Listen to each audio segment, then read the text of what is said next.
Pitanje zastupnica Nataša Tramišak postavlja ministrici zdravstva Ireni Hrstić. Izvolite. Hvala vam poštovani predsjedniče Hrvatskog sabora, predsjedniče hrvatske Vlade, ministri, poštovana ministrice Hrstić.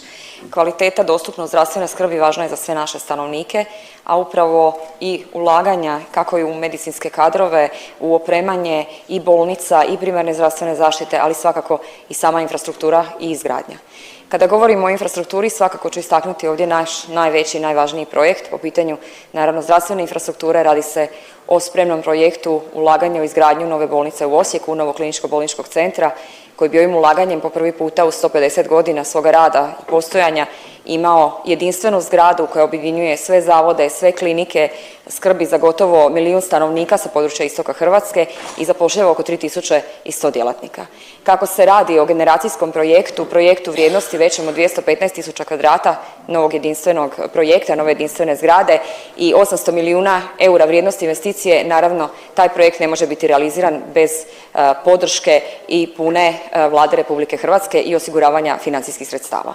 Sam projekt pripreman je već nekih 6 godina, dokumentacija je sada sprema, ima pravomoćnu građevinsku dozvolu i u nekoliko i razgovora koji smo vodili pripremali smo zajedno sa vama financijsku konstrukciju za realizaciju ovog vrijednog projekta. Ja vas evo molim da mi odgovorite u kojoj fazi sada priprema odluka Vlade oko financiranja izgradnje nove bolnice u Osijeku, kada možemo očekivati i dobivanje samih odluka. Hvala vam još jednom. Ministrice, izvolite odgovor. Hvala lijepa poštovani predsjedniče, poštovana zastupnice Tramišak. Jako lijepo ste u svom uvodu spomenuli nekoliko razina zdravstvene skrbi na koje ovo ministarstvo odnosno ova Vlada skrbi kontinuirano od 2016. godine. Krenut ću od onog vašeg prvog uvodnog dijela po pitanju KBC-a Osijek.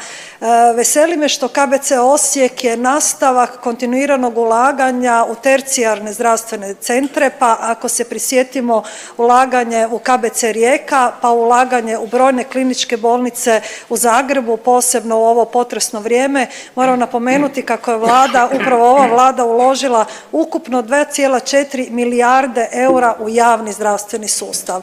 Zašto kontinuirano naglašavam taj ukupan iznos? Zato što smatramo da kad je nešto napravljeno da se nije dogodilo, ali ne, upravo se dogodilo. Kada pitate, odnosno kada odgovaram na pitanja o KBC Osijek, treba napomenuti, a nije nevažno jer i u prethodnim pitanjima se spominjalo kako su neke stvari potencijalno mrtvo slovo na papiru, odnosno odraz nesposobnosti. Ja bih upravo naglasila da KBC Osijek je odraz sposobnosti ove Vlade, jer o projektu je još govorio aktualni ministar Anušić za vrijeme SDP-ove Vlade 2014. godine i tada je to bilo mrtvo slovo na papiru.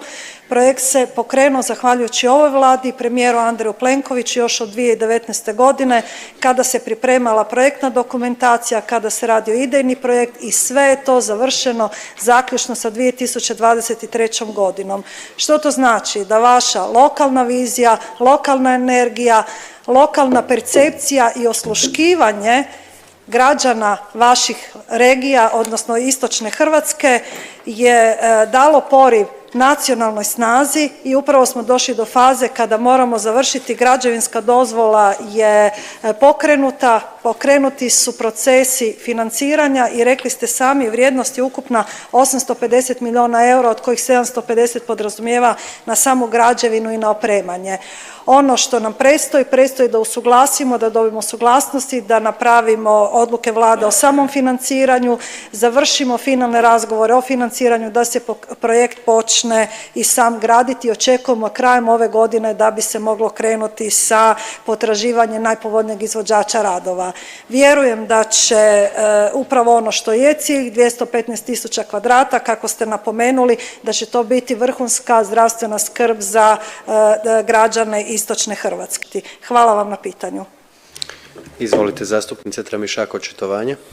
Hvala vam poštovana ministrice Hrstić, svakako na ovom odgovoru koji jasno daje naznaku da ćemo uskoro i krenuti sa punom realizacijom ovog projekta koji zasigurno znači ne samo kvalitetniju zdravstvenu skrb za sve naše stanovnike, naše Slavonce i Baranjce i cijelog istoka Hrvatske, već svakako i poboljšanje kvalitete života svih stanovnika. Zahvaljujem se i ovom prilikom i aktualnom ministru, tadašnjem županu koji je pokrenuo, gospodinu Anušiću, koji je pokrenuo inicijativu za izgradnju nove bolnice i svakako i predsjedniku Vlade gospodinu Plenkoviću koji je podržao ovaj projekt da bi bismo se danas našli u ovoj fazi i spremnosti za